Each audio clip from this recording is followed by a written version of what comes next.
नमस्कार दोस्तों, RRB IT news channel में आप सबका स्वागत है। मैं विमल स्वामी आपके लिए आज जो क्लास में आया हूँ वो मल्टी स्किल का उद्यमिता कौशल चैप्टर जो है वो अपना चल रहा था।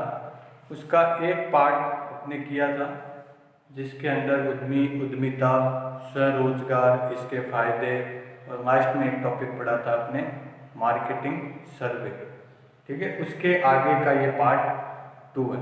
पार्ट 2 के अंदर अपने पढ़ेंगे कि सबसे पहले कि जो आपका ये उद्यमिता कौशल है तो इसमें उद्योग से संबंधित जो कॉन्सेप्ट है वो आपके इसके अंदर आते हैं। उद्योगों से संबंधित या उद्यमी से संबंधित ये अपने टॉपिक कर चुके हैं। उद्योग क्या, उद्यमी क्या है, उद्यमिता क्या है। तो जिसने पार्ट 1 नहीं देखा है वो पहले पार्ट 1 देखे फिर पार्ट 2 के अंदर आए। ये पार्ट 2 है।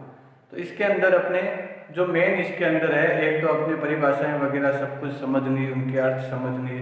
अब अपने पढ़ते हैं, एक कॉन्सेप्ट आता है इसके अंदर MSME concept. MSME concept, MSME का पूरा नाम क्या होता है? Micro small medium enterprises. Micro small medium enterprises. यहाँ पे लिख रखा है मैंने MSME का पूरा नाम क्या है? माइक्रो स्मॉल मीडियम, ई का मतलब एंटरप्राइजेज। तो ये कॉन्सेप्ट जो है ये MSME एक्ट 2006 कब आया था? ये एक्ट 2006 के अंदर एक्ट आया था। उसके अनुसार उद्योगों को कैटेगराइज करने के लिए ये कॉन्सेप्ट दिया गया था कि उद्योगों की एक कैटेगरी डिसाइड, जैसे उद्योग जो है उनकी कैटेगरी जो है वो कई आधार पर डिसाइड की जाती है।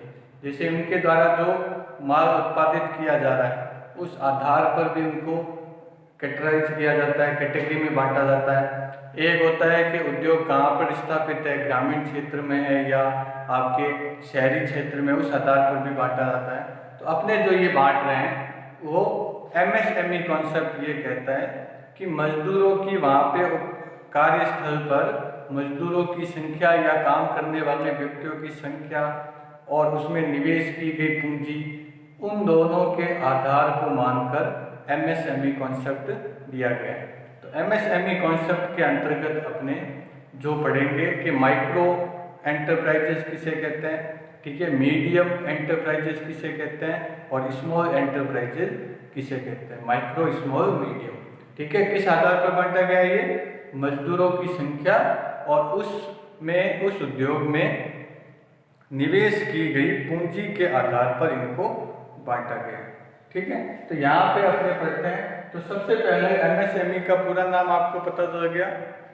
अब ये भी जो है वो 2 क्षेत्र में बांटे गए हैं, एक मैन्युफैक्चरिंग निर्माण कार्य और दूसरा है सर्विस यानी सेवा कार्य, ठीक है। तो जैसे अपने पहले भी इस चैप्टर में चर्चा कर चुके हैं कि उद्योग जो है, एंटरप्राइजेज जो है वो 2 टाइप के होते हैं। एक जो है वो मैन्युफैक्चर करता है यानी निर्माण कार्य करता है, वो वस्तु का निर्माण भी हो सकता है, ठीक है, बिल्डिंग का निर्माण भी हो सकता है या कोई पार्ट्स बनाने का कार्य भी हो सकता है। तो उन्हें क्या कहा जाता है? मैन्युफैक्चरिंग, ठीक है। दूसरा आता है सर्विस, जो अपने को सेवा प्रदान करते हैं, तो वो क्या कहलाते हैं? सर्विस। वो अपने को कोई वस्तु नहीं बेचते हैं, अपने को हर महीने, हर साल या हर हफ्ते के हिसाब से कोई सर्विस प्रदान करते हैं और उसका चार्ज जो है वो अपने से ग्रहण करते हैं।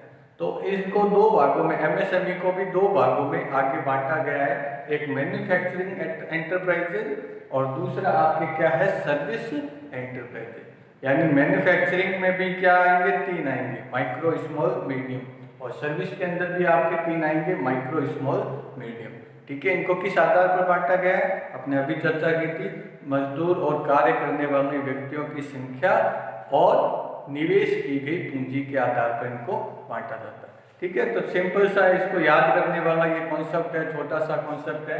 तो यहाँ पे आपने दिया हुआ है मैन्युफैक्चरिंग, तो मैन्युफैक्चरिंग में माइक्रो, स्मॉल और ये मीडियम, ठीक है।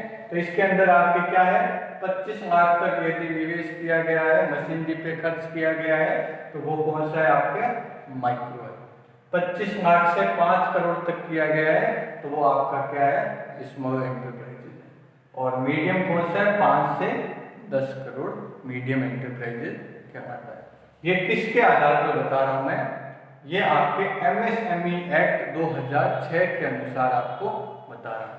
ठीक है, तो MSME एक्ट 2006 के अनुसार मैन्युफैक्चरिंग के अंदर आपके माइक्रो स्मॉल मीडियम के अंतर्गत तो निवेश की सीमा के आधार पर उद्योग को बांटा गया है। 25 लाख तक को माइक्रो कहते हैं, 25 लाख से 5 करोड़ तक को स्मॉल कहते हैं, 5 से 10 करोड़ तक को मीडियम कहते हैं। ठीक है, सर्विस के अंदर आ जाते हैं अपने। सर्विस के अंदर भी माइक्रो स्मॉल मीडियम जो है, माइक्रो के अंदर 10 लाख तक, स्मॉल के अंदर 10 लाख से 2 करोड़ तक, और मीडियम के अंदर 2 करोड़ से 5 करोड़ तक। ठीक है, तो यहाँ पे इन आधारों पे इनको बांटा गया है कि micro small medium enterprises 2 type के होते हैं। तो इनमें 2 टाइप कौन सा है, मैन्युफैक्चरिंग और सर्विस। तो मैन्युफैक्चरिंग के अंदर भी आपके 3 होंगे, माइक्रो स्मॉल मीडियम, और सर्विस के अंदर भी 3 होंगे, माइक्रो स्मॉल मीडियम। इसमें निवेश की गई पूंजी के आधार पर इनको बांटा जाता है। ठीक है, तो आगे बात करते हैं कि इनके और क्या प्रकार होते हैं, एंटरप्राइजेज के और क्या प्रकार होते हैं। जैसे अपने छोटी क्लासों तक पढ़ते हुए आए हैं, अति लघु उद्योग, लघु उद्योग, मध्यम उद्योग, सहायक उद्योग। तो उन पे भी अगर आपको क्वेश्चन पूछा जाए तो वो भी आपके लिए कह रहे हैं कि अति लघु उद्योग वो है जहाँ पर 10 से कम व्यक्ति कार्य करते हों और 2 लाख से कम पूंजी का निवेश किया गया हो। यानी अति लघु उद्योग कौन से हैं, जहाँ पे 10 व्यक्ति से कम व्यक्ति कार्य करते हो और निवेश की गई पूंजी कितनी हो, 2 लाख से कम हो। ठीक है, और लघु उद्योग क्या कहलाते हैं, जहाँ पे 50 से 100 व्यक्ति कार्य करते हो और निवेश कितना है, 35 लाख तक किया गया हो। यानी 50 से 100 व्यक्ति कार्य करते हो और जहाँ 35 लाख तक का निवेश किया जा रहा हो, वो एंटरप्राइजेज कैसा कहलाता है, लघु एंटरप्राइजेज। ठीक है, लघु और अति लघु। एक और आता है आपके सहायक उद्योग। इसके ऊपर क्वेश्चन पूछा जाता है आपके इस कॉन्सेप्ट जो है इसमें से। तो सबसे अधिक क्वेश्चन जो पूछे जाते हैं, बार बार रिपीट किया जाता है, वो आपका सहायक उद्योग से किया जाता है। तो सहायक उद्योग क्या होता है, पहले उसको अपने को समझना पड़ेगा। सहायक आप जैसे नाम से जानते हैं, सहायक का मतलब हो गया जो सहायता करता है किसी की, है ना। तो सहायता करने वाला उद्योग कैसा उद्योग होगा, जैसे आप अगर समझते हैं कि कोई बड़ा एंटरप्राइजेज होगा, लार्ज स्केल का एंटरप्राइजेज होगा, यानी बड़ी कंपनी होगी। जैसे आप उदाहरण ले सकते हो, हीरो होंडा का उदाहरण ले सकते हो। होंडा के अपने बहुत से प्लांट लगे हुए हैं। ठीक है, वो दिन में साल में बहुत सी मोटरसाइकिल निकालने का, बहुत बड़ा प्रोडक्शन करने का कार्य करते हैं, बहुत बड़े स्तर पर प्रोडक्शन करते हैं। तो अगर आप जैसे मारुति का भी लोगे तो मारुति के भी बहुत आपके मैन्युफैक्चरिंग प्लांट बने हुए, वहाँ पे भी बहुत ज़्यादा व्यक्ति कार्य करते हैं। तो ऐसे जो उद्योग हैं वो लार्ज स्केल उद्योग यानी अति आपके बड़े उद्योग की श्रेणी में आते हैं। तो ये जो उद्योग होते हैं बड़े उद्योग, उनमें जैसे अब कार बन रही है, ठीक है, तो कार के अंदर ज़्यादातर पार्ट्स जो हैं वो मान लो आपकी मारुति, आपके ये बड़ी कंपनियां होती है जैसे मारुति है, तो इसके भी सहायक कंपनियां होगी जो इसके पार्ट्स बनाने का कार्य करती है। तो जैसे सहायक कंपनी कोई ग्लास बनाने, जो कांच लगा हुआ है आगे, ठीक है, वो ग्लास बनाने का कार्य कर रही है।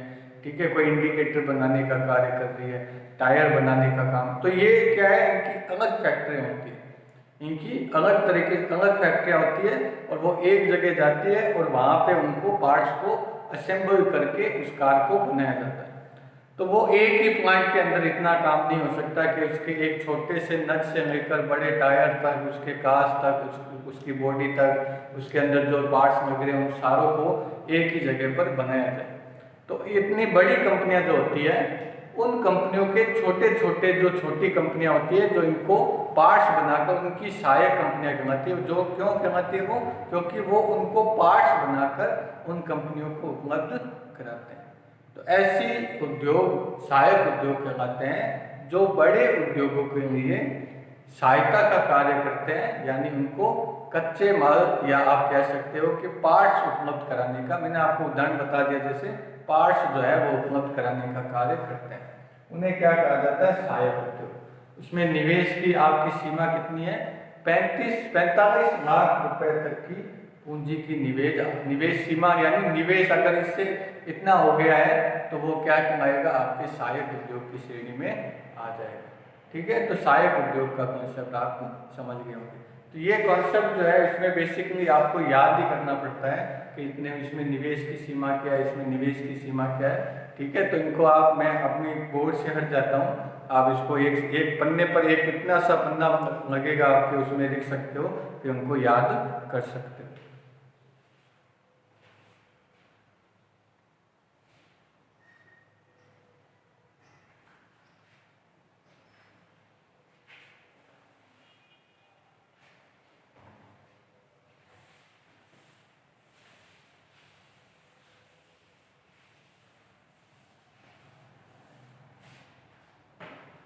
आगे इस चैप्टर के अंदर ये आपने जो अभी तक पढ़ा है, उसके अलावा बहुत सी सेवा संस्थान जो है वो उद्योगों में मदद करती है। तो वो जैसे बैंकिंग सिस्टम हो गया, आपके बैंक, IDBI बैंक है, NABARD बैंक है, ये सारे बैंकिंग सिस्टम है। लघु उद्योग सेवा संस्थान है, DIC है, जिला उद्योग केंद्र है। तो ये सारी संस्थाओं के बारे में आपको क्वेश्चन जो है वो पूछे जाते हैं। ठीक है, तो इन संस्थाओं के अंदर कोई बड़ी वो नहीं है, आपको पढ़ाने, उसको समझाने लायक कोई चीज़ नहीं है।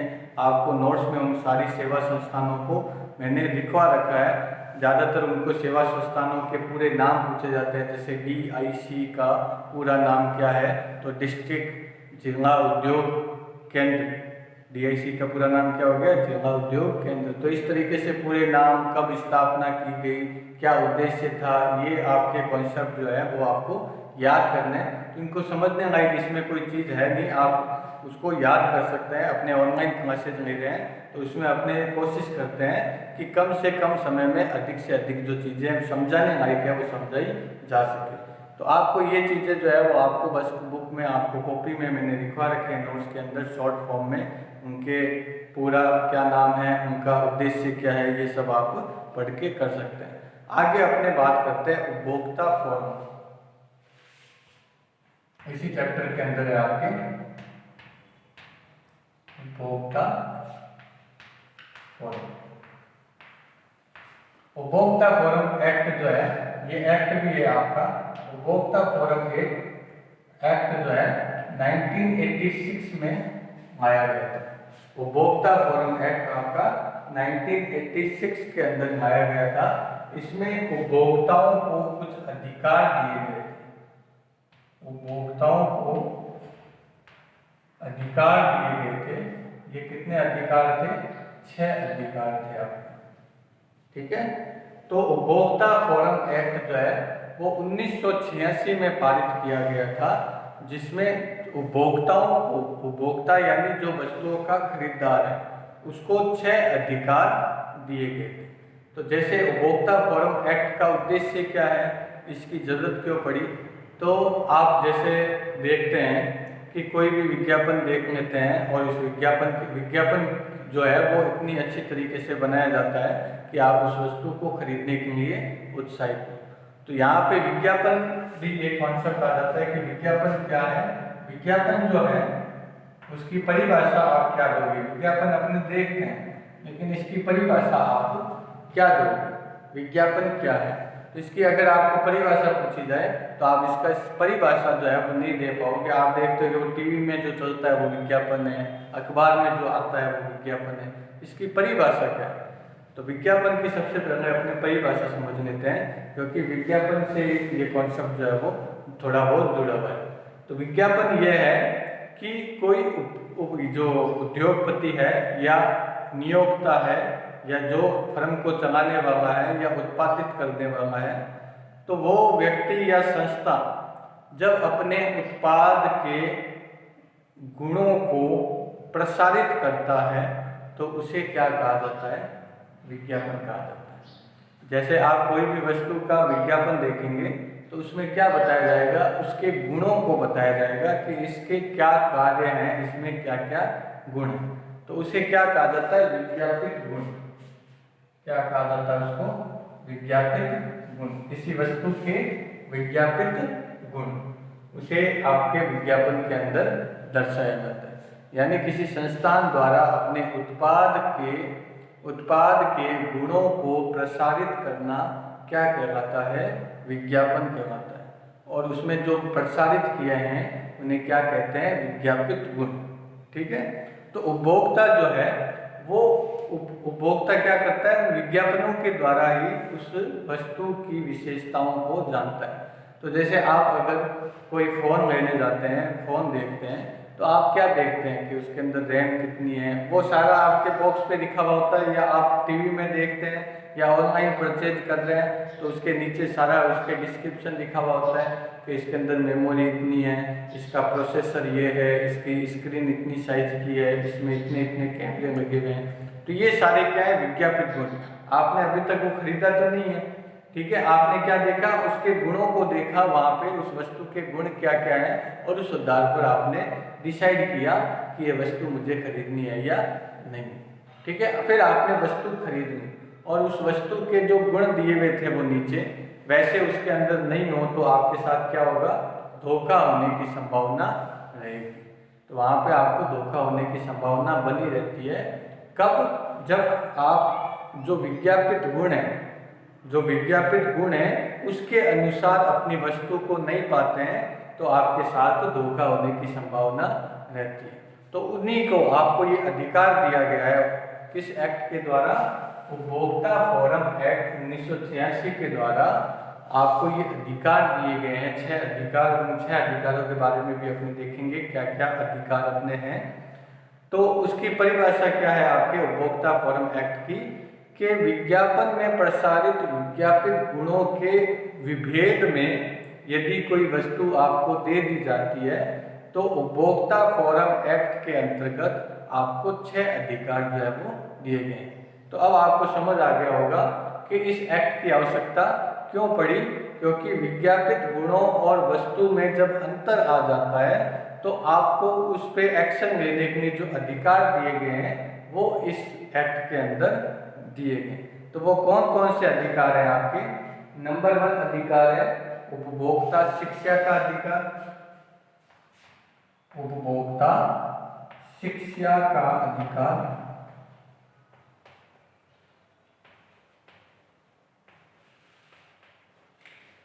तो उपभोक्ता शिक्षा के अधिकार के कारण ही आपको जब आप कोई वस्तु खरीदते हैं तो उसके अंदर मैनुअल जो है वो दिया हुआ होता है या उसमें डिस्क्रिप्शन लिखा हुआ होता है कि आप इसको कैसे उपयोग कर सकते हैं, इसको कैसे उपयोग नहीं करना है, इसको क्या कौन से वातावरण में रखना है। तो ये सब आपको क्या है? उस वस्तु से संबंधित शिक्षा देने का है। तो ये सब चीज़ें हर एक कोई वस्तु बनाता है उसको तो वो अपने विज्ञापन में ये चीज़ें देनी पड़ती है। तो ये क्या कहलाती है आपके? उपभोक्ता शिक्षा का अधिकार। आपका अधिकार है कि इस वस्तु के बारे में छोटी से छोटी जानकारी को आप प्राप्त कर सकें। नंबर 2 आता है आपको, और कौन सा अधिकार है आपको? सुने जाने का अधिकार।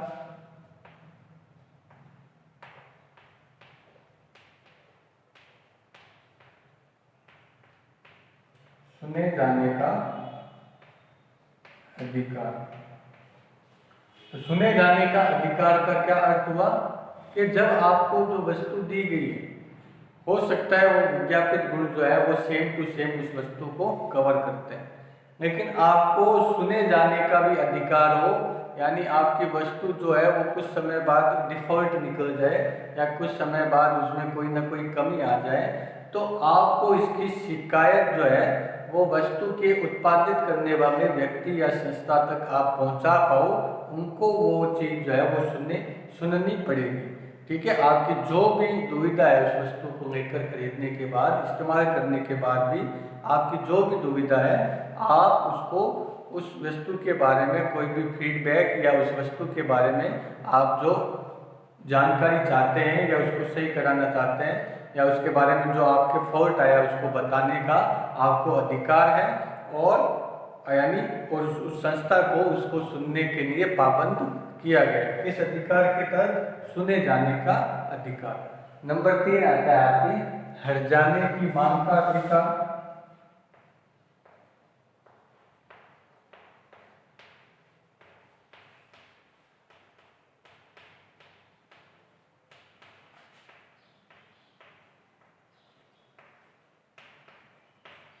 ठीक है।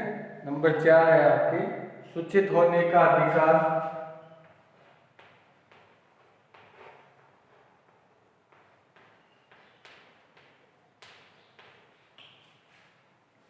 नंबर 5 है चयन का अधिकार और सुरक्षा का अधिकार। चयन और सुरक्षा का अधिकार।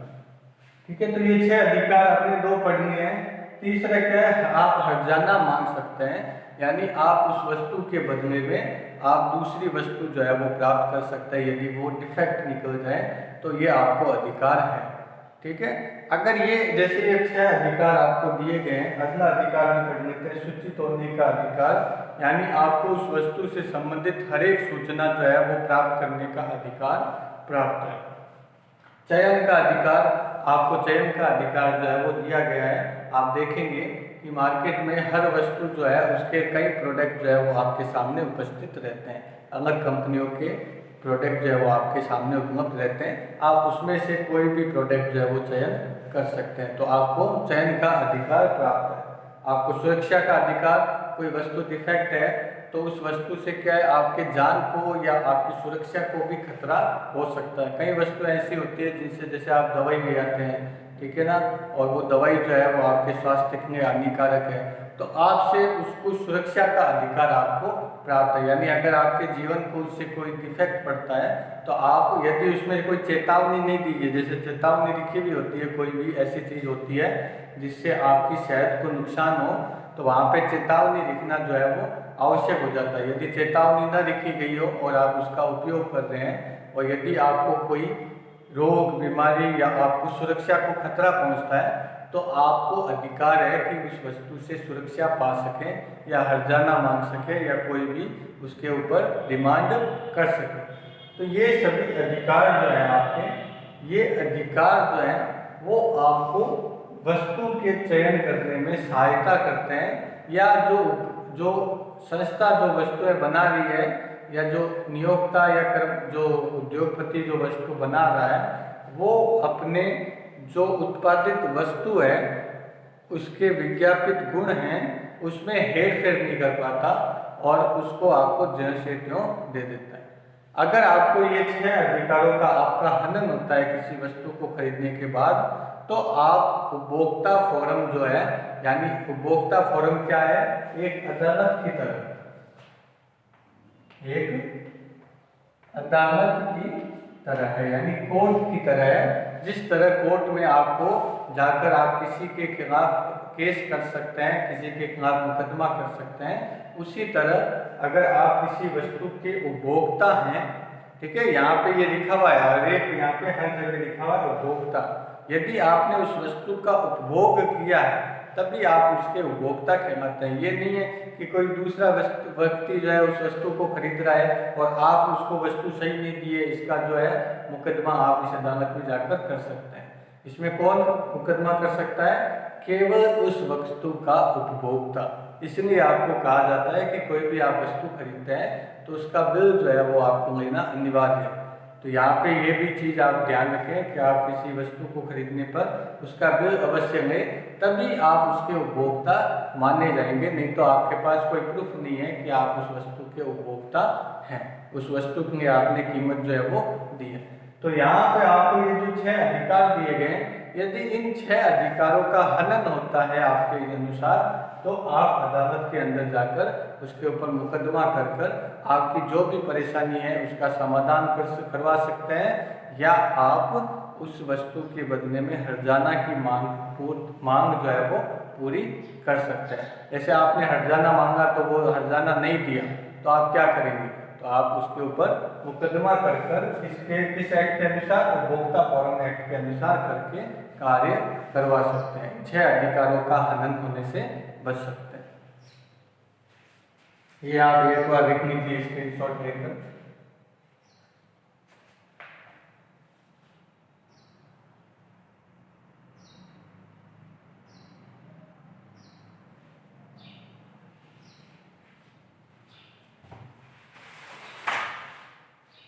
आगे अपना टॉपिक, छोटा सा एक आगे टॉपिक है, देखो मैं आपके जो वो इस टॉप चैप्टर के अंदर ऐसे ऐसे टॉपिक ले रहा हूँ जिनके ऊपर सबसे ज़्यादा क्वेश्चन जो है वो पूछे जाते हैं। रखना है इन्वेंटरी कंट्रोल।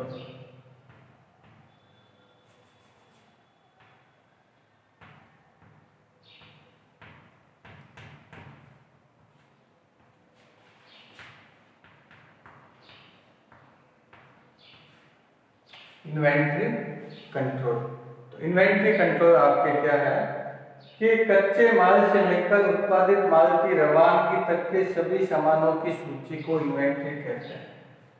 इन्वेंटरी किसे कहा जाता है? कच्चे माल से लेकर उत्पादित माल तक, कच्चे माल से लेकर उत्पादित माल तक। कच्चा माल यानी जो वस्तु बनाने में जो सामान उपयोग हो रहा है उसे कच्चा माल कहा जाता है। ठीक है, कच्चा माल से उत्पादित माल तक उसमें जिन जिन वस्तुओं का उपयोग किया जाता है, जैसे मशीन का उपयोग किया जाता है, ठीक है, मनुष्य का मैन का उपयोग किया जाता है, ठीक है, मटेरियल का उपयोग किया जाता है, ठीक है, तो इन्हें 6M कहा जाता है। क्या कहा जाता है? 6M। इसके अंतर्गत है अपने इन्वेंटरी कंट्रोल। तो कच्चे माल से उत्पादित माल तक के बीच के सभी सामानों की सूची को इन्वेंटरी कहा जाता है और उन पर नियंत्रण रखना क्या कहलाता है? Inventory control. तो इन्वेंटरी कंट्रोल का क्या आपके अर्थ हुआ कि कच्चे माल से उत्पादित माल तक के सभी सामानों की सूची को नियंत्रित करना इन्वेंटरी कंट्रोल कहलाता है। इसकी सहायता से आप जो सामान तैयार करना चाहते हैं उस पर नियंत्रण कर सकते हैं और नियंत्रण करने से क्या होगा, उसकी कॉस्ट भी कम आएगी और वस्तु को बनाने के समय में भी कमी आएगी। आप 6M जो है उनका सबसे बखूबी प्रयोग कर पाएंगे। यानी इस 6M के ऊपर आपको नियंत्रण करना है। वो 6M कौन कौन से हैं आप लिखें? मैन, मनी, मटेरियल, कौन से हैं 6M? Man, money, materials, man, money, materials, machine management,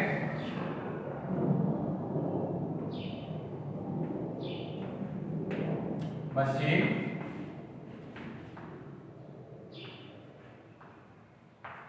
management और marketing.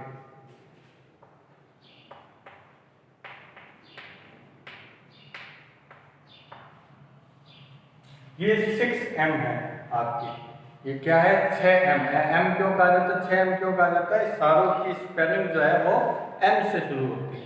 Man, money, material, machine management, marketing. ये 6M जो है वो आपकी इन्वेंटरी कंट्रोल के अंतर्गत आते हैं।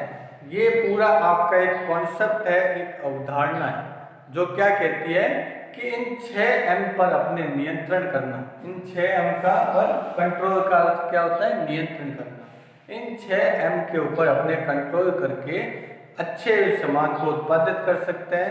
सब कुछ जो है वो अपने अनुसार किया जा सकता है। तो इसे क्या कहा जाता है? Inventory control. इन्वेंटरी कंट्रोल का मतलब है इन 6M के ऊपर नियंत्रण करना, या इसकी परिभाषा देखेंगे तो कच्चे माल से उत्पादित माल तक कि जो कार्य जो उसमें वस्तुएं उपयोग की जा रही है, कच्चे माल से उत्पादित माल तक के बीच में जो वस्तुएं उपयोग की जा रही है, कौन कौन सी वस्तुएं?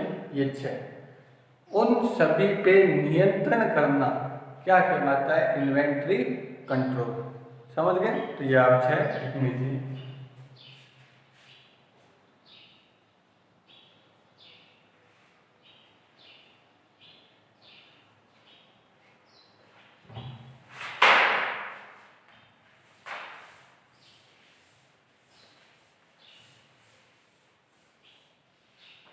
नेक्स्ट है इसमें अपने SWOT,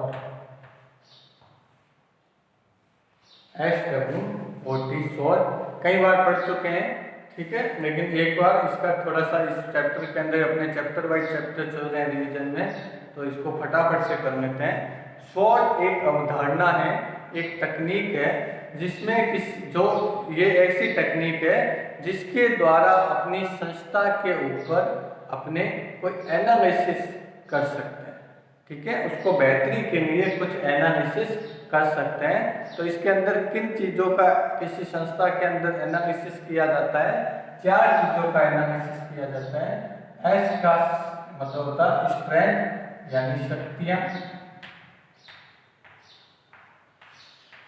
डब्ल्यू का मतलब वीकनेस यानी कमजोरियां, ओ का मतलब अपॉर्चुनिटी यानी अवसर, और टी का मतलब थ्रेट यानी खतरे। ये 4 क्या कहलाते हैं आपके? स्वॉट। चारों मिलकर क्या कहलाते हैं? स्वॉट।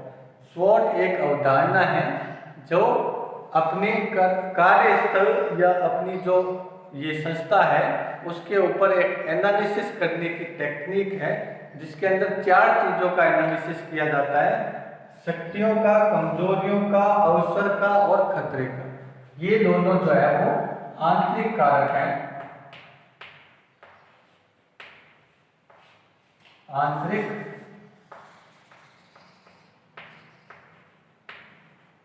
और ये दोनों जो है वो क्या है आपके?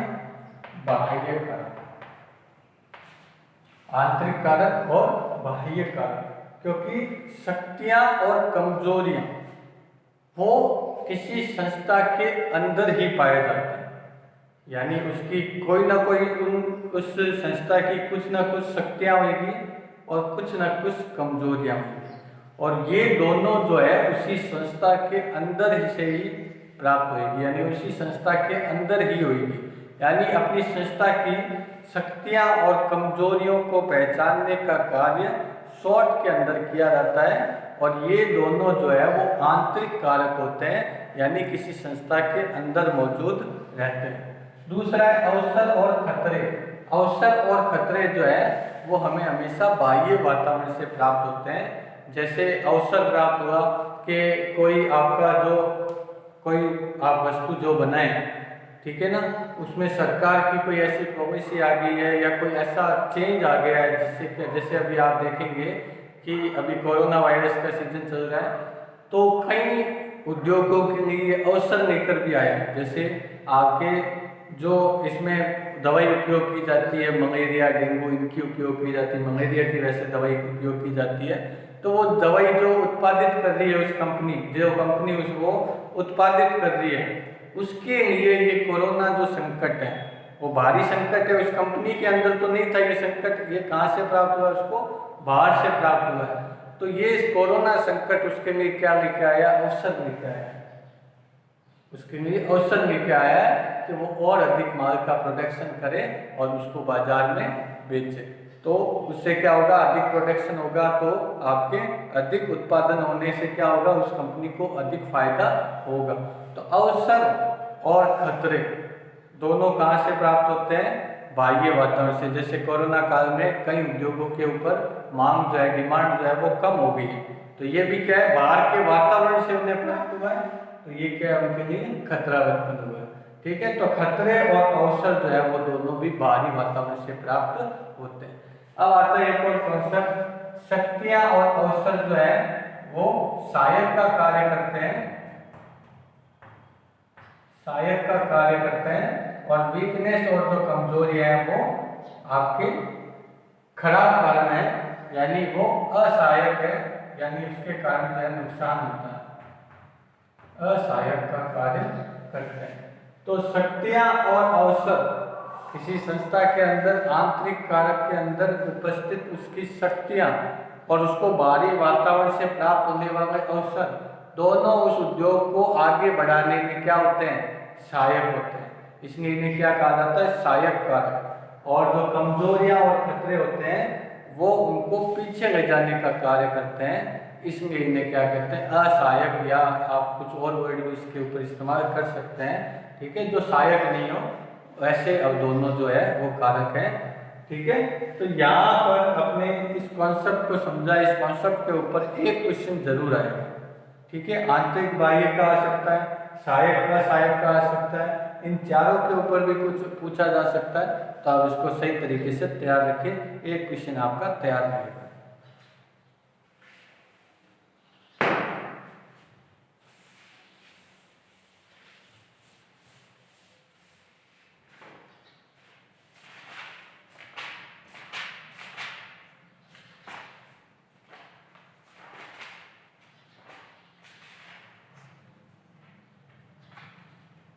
आगे इस चैप्टर के अंदर जो है वो आपकी संस्थाओं के ऊपर ही है कि संस्था की कब स्थापना हुई, जो उद्योगों में सहायता प्रदान करती है।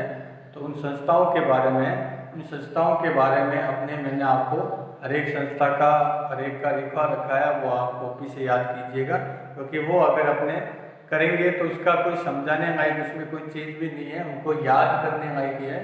जो समझाने वाले टॉपिक थे वो मैंने आपको इस चैप्टर के करवा दिए। तो अभी तक अपने इस चैनल के ऊपर ऑनलाइन क्लासेज के अंदर पहला चैप्टर कम्युनिकेशन स्किल करवा दिया है मैंने रिवीजन। दूसरा आपका आईटी जो चैप्टर है कंप्यूटर वाला, इंफॉर्मेशन टेक्नोलॉजी वाला, वो करवा दिया है मैंने। तीसरा चैप्टर आपको प्रोडक्टिविटी का करवा दिया है, और चौथा जो उद्यमिता कौशल है उसका चैप्टर मैंने करवा दिया है। हर एक चैप्टर के पहले चैप्टर का एक पार्ट था, दूसरे चैप्टर के 4-5 पार्ट थे, तीसरे चैप्टर के 2 पार्ट थे, और ये उद्यमिता कौशल जो चौथा चैप्टर है उसके भी 2 पार्ट जो मैंने करवा दिए। यदि किसी व्यक्ति ने ये नहीं देखे हैं सारे पार्ट्स, तो वो सारे पार्ट्स देख लें, ताकि आपके 8 चैप्टर है उसमें से 4 चैप्टर जो है वो अच्छी तरीके से आपको समझ में आ जाए, कंठस्थ हो जाए। आगे जो है मैंने आपको बता रखा है फर्स्ट ईयर के लिए कि कल यानी मंगलवार को आपके थ्योरी के 1 से 5 चैप्टर का होगा। 1-2 बच्चे कह रहे थे कि उनको कुछ समझ नहीं आ रहा है, तो वो अगर बताएंगे कि कौन सा टॉपिक वीडियो, कौन से वीडियो का कौन सा टॉपिक उन्हें समझ नहीं आया है, तब उनको सुविधा दी जाएगी, उनका निवारण किया जाएगा। यदि ये कहें कि समझ नहीं आया, सिर्फ इतना कहने से कुछ हासिल नहीं होगा आपको। नीचे अटेंडेंस लगाएं आप इस वीडियो के अंदर, इस वीडियो को लाइक करें, आगे अपने दोस्तों के साथ शेयर करें, और अभी तक यदि आपने इस चैनल को सब्सक्राइब नहीं किया है तो सब्सक्राइब कर सकते हैं आप। आगे नीचे आपके नोटिफिकेशन का बेल आइकन आएगा, उसको भी दबा सकते हैं, ताकि जैसे ही वीडियो अपलोड किया जाए आपको उसकी जानकारी प्राप्त हो जाए। ठीक है, तो नीचे अटेंडेंस जरूर लगाइएगा। कुछ बच्चे अटेंडेंस रेगुलर लगा रहे हैं, और कुछ बच्चे जो हैं उन्होंने एक बार भी नहीं लगाई है, तो वो सारा ध्यान में है मेरे। धन्यवाद।